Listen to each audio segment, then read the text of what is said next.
Hey, what's going on, people? Short Fuse here, bringing you some fantastic news today. SNK has registered yet another KoF trademark. Andres Velasco hints at some inside rumors regarding KoF14, and KoF12 and 13 producer has been back secretly working at SNK for 7 months. Alright, we've been going through a dry spell for a long time now. SNK's been very tight-lipped, giving us almost nothing to work with.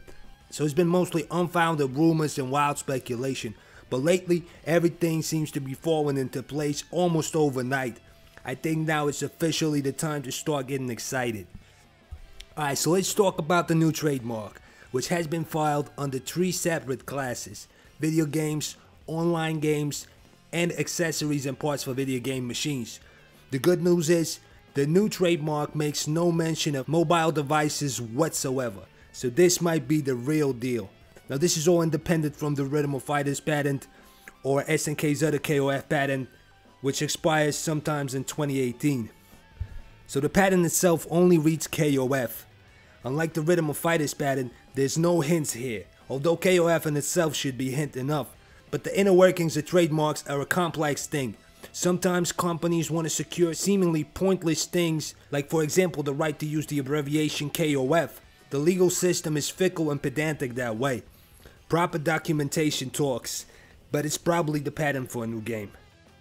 The second story is KoF commentator Andres Velasco sorta confirmed KoF14.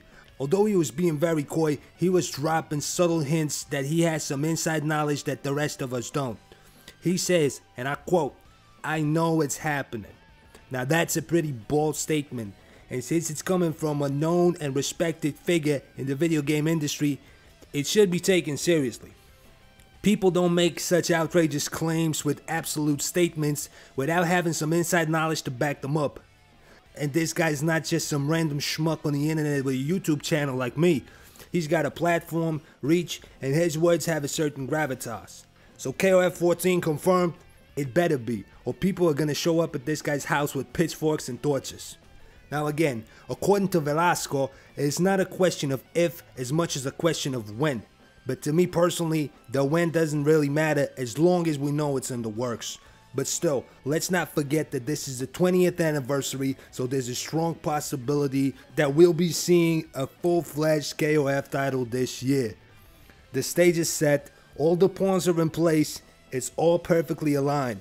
My hope is announcement and title screen at EVO, first trailer at the end of summer, release holiday 2014. Fingers crossed.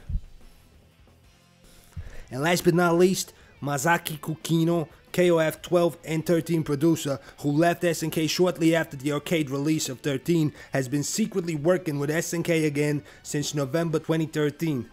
That's 7 months. Now I don't know how much of a secret this was, but he has been moving around a lot lately.